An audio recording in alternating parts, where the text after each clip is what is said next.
Hello everyone. English pros 12th NCERT book का second chapter last spring का part 3 देखें।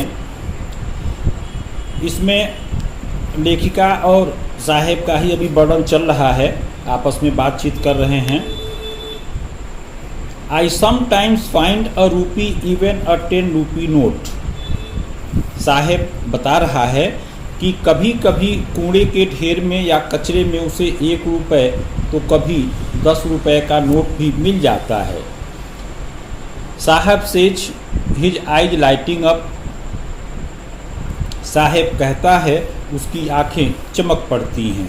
When you can find a silver coin in the heap of garbage, जब तुम्हें कचरे के ढेर से चांदी का सिक्का मिल जाता है, you do not stop scrambling, तुम लोग उसकी खोज करना क्यों बंद नहीं करते। For there is hope of finding more, क्योंकि वहाँ से और अधिक प्राप्त होने की आशा रहती है। It seems that for children, ऐसा प्रतीत होता है कि बच्चों के लिए garbage has a meaning different from what it means to their parents.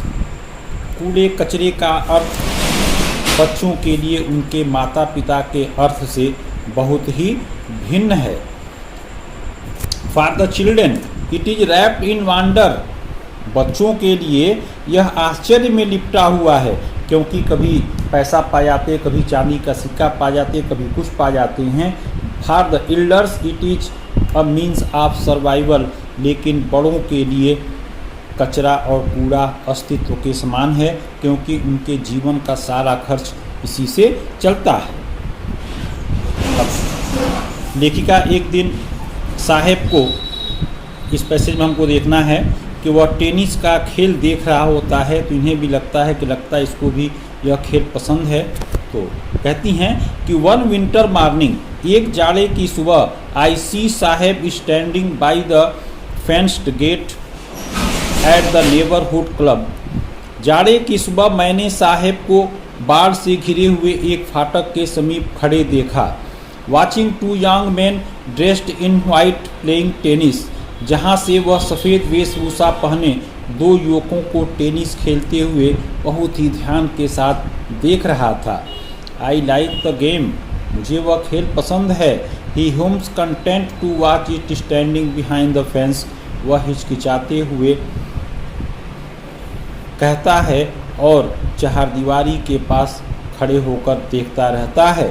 I go inside when no one is around, मैं अंदर जाता हूँ जब कोई आसपास नहीं होता है।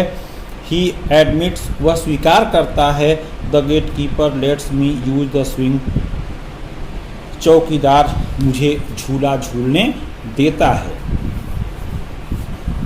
अब लेकिन क्या आगे वर्णन इस पैसेज में कि Saheb too is wearing tennis shoes that look strange over his discoloured shirt and shirt.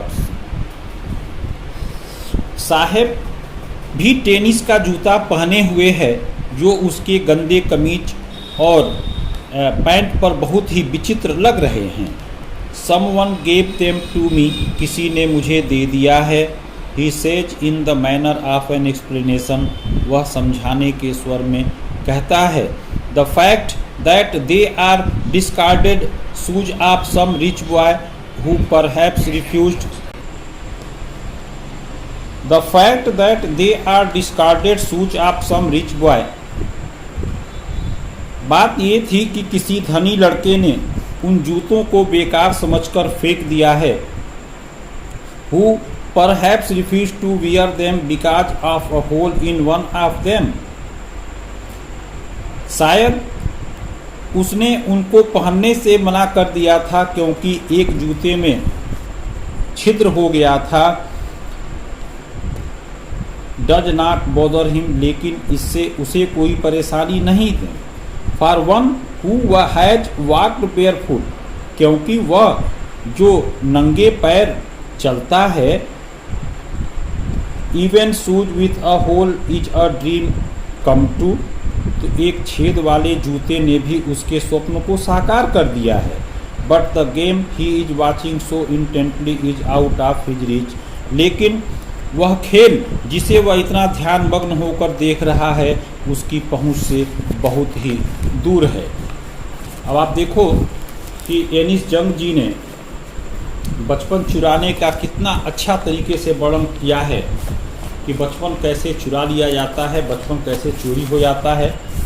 अब इस पैसेज में अब साहेब थोड़ा सा बड़ा हो गया है और अब वह एक चाय की दुकान पर काम करने लगता है। तो आप समझ सकते हैं कि अगर कोई व्यक्ति किसी के वहाँ काम करना शुरू करता है तो अपना स्वयं का मालिक नहीं रह पाता। उसका वर्णन एनिस जंग जी ने इस पैसेज में बहुत ही अच्छे तरीके से किया है। दिस मॉर्निंग, इस सुबह, Saheb is on his way to the milk booth. Saheb दूध के बूथ वाले रास्ते पर है। In his hand is a steel canister. उसके एक हाथ में स्टील का एक कनस्तर है। I now work in a tea stall down the road. अब मैं सड़क पर दूर एक चाय की दुकान पर काम करता हूँ। He says pointing in the distance. उसने दूर दुकान की तरफ इशारा करते हुए वह कहता है, I am paid 800 rupees and all my meals. मुझे 800 रुपये वेतन मिलते हैं और मुझे भोजन भी मिलता है। Does he like the job. क्या वह काम पसंद करता है? I ask. मैं पूछती हूँ। His face. उसका चेहरा। I see has lost the carefree look. मैं देखता हूँ कि उसके चेहरे से लापरवाही गायब हो चुकी थी। The steel canister seems heavier than the plastic bag he would carry so lightly over his shoulder. Steel का कनस्टर बहुत ही अधिक भारी प्रतीत होता है प्लास्टिक के उस थैले की अपेक्षा जो वह कंधे पर आसानी से रखकर ले जाता है। The bag was his. यह प्लास्टिक वाला बैग उसका अपना था। The canister belongs to the man who owns the tea shop. Saheb is no longer his own master. जबकि स्टील का कनिस्टर उस दुकानदार का था जिसकी चाय की दुकान थी और साहेब अब अपना मालिक नहीं रह गया था। इस वीडियो में बस इतना ही।